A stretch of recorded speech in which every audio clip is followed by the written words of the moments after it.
Hey guys, how are you today? Today we're going to be going through how to set up an everyday carry med kit. So med kits, in my opinion, are very important because it's going to give you the extra tools you need to help a patient or even help yourself. What I like about my system specifically is it's kind of a tiered system. So I have a system that I wear every single day. So it fits right in this little tiny pouch right here. And then I also have my kit system. So this is what I'd put on like my battle belt. And these two are interconnected. So I have my everyday carry kit that also fits in my extended blowout kit for my range trips. Big reason why I like that, A, it saves me money. I don't have to buy two of everything. I can just use the same stuff that I'm used to every day in my battle belt system. And two, it just helps me add to my loadout when I am on the range and I know I'm gonna be around some dangerous objects, like guns. Basically what I carry every day is a soft T tourniquet. Soft T tourniquets are a bit different than your standard combat application tourniquets in that they don't have any Velcro. But what makes that very good is you can stow it away, have it for everyday carry, very, very slim. I've found that where I could usually carry one combat tourniquet with soft Ts, I could actually carry two in the same pouch. So it is a big space saver. Another thing I like to carry, of course, is my whole blowout kit. Things I have in here, gloves. Gloves, in my opinion, are some of the next most important tools because it keeps you safe from body substance. You don't want to get AIDS, you don't want to get hepatitis, you don't know what's in the blood that you're messing with. So gloves, very, very important. I also have some compressed gauze just in case I need to stuff a wound and fill it with gauze, I can. I also have extra compressed gauze in my blowout kit. Reason for that is gunshot wounds, especially if you get shot with a hollow point, could be a pretty big hole. So it could take 1, 2, 3, 4 pieces of compressed gauze to fill up that space. The next thing I like to carry is actually bleed stop. A lot of times people don't carry bleed stop because of wind and dealing with the elements. Typically I'm inside, I work in a gun shop, so don't have to deal with the wind. So if I can use chemicals to my advantage, I will.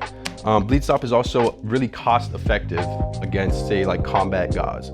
Combat gauze is basically bleed stop that's embedded in your compressed gauze, and that could run anywhere from 45 to 50 bucks for compressed gauze. This was 20 bucks for literally like 30 of these. I have a whole bunch of these at home. So definitely way more cost effective as well. I also carry a chest seal. You could carry Hyphen. This one is a off-brand chest seal. I do recommend chest seals, of course, gonna be for chest wounds. You can't really reverse the effects of a chest cavity shot unless you have a chest seal. So chest seals, what they're gonna do, they're gonna stop your body from continuing the effects of a hypertension pneumothorax. And for science word, big science word. But what a hypertension pneumothorax is when air is entering your lung cavity at a faster rate than it's escaping. So typically, if you don't have a chest seal, your patient's gonna probably die of like a heart attack or like lung drowning. Like they're just gonna drown in their blood. So get a chest seal. They come in packs of 2. This is for an entrance and an exit wound. So definitely have a chest seal in your kit. The last thing I carry is an emergency blanket. A lot of times people might think that this is not a super necessity in their kit. However, because we're warm-blooded creatures, blood loss really leads to the hyperthermia. And with blood loss and hypothermia in a 70-degree room, you can get pretty cold and die from hypothermia. So to stop that from happening to the patient, once you're done doing all your jazz and getting their vitals stabilized, you definitely want to wrap them in an emergency blanket just to keep them from going into the first steps of shock. All right, so some differences between the combat application tourniquet and the soft T tourniquet. Soft T tourniquet is gonna lead you to a bit more comfortability when it comes to everyday carry. Combat application tourniquets though, they are like the end all be all of tourniquets. So these are the beefiest tourniquets you can get.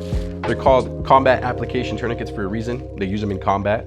So they're very, very tough. They're very, very strong. And you know for a fact that they're gonna work well. Now, soft Ts are very reliable. They work really, really well, but they don't have that Velcro feature that the cat tourniquets do have. And that's how they bring down their weight and their bulkiness. They do work on a ratcheting system that is pretty good, but it is a fail point of the soft T tourniquets. So keep that in mind when you're making your decision of what tourniquet you want to get. Do you want to get something that's been battle proven or something that's a little bit more comfortable and useful and reliable? Just like buying guns, you got to find what fits the rule of thumb that you're going to be using the best. All right. Typically, when I go to the range, I carry something more along the lines of a combat application tourniquet because I know I'm going to be around guns and have a risk of being shot. But when I'm going through every day, I kind of just stick with the soft tee. I find it a lot more invisible, for lack of a better word. So I forget that I even have the tourniquet in my pocket when I'm running a soft tee. So that's my 2 cents. And I hope you guys spend a couple more cents on these tourniquets. I can show you guys how this fits in my kit and how small it does get. So I always start with the chest seal first because it's the biggest object. Put that in there. Then I'll shove my bleed stop in there. Put my compressed gauze, my emergency blanket, stuff that puppy in there, and my gloves. And now I have my everyday kit nice and packed out, ready to go, mixed with my tourniquet. This is basically what I carry every day. Now, when I'm at the range, I literally just take the same kit, pop that in my range kit, little blowout bag, stuff that puppy in there,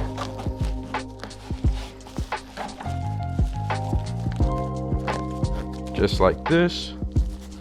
Put that on my belt, and this has also an extra little tourniquet on there. So super helpful. Really like my system over other systems because I'm biased, but I hope this helps you guys out, and I hope you can build out a kit that looks just like mine. Hope to see you later. Bye bye.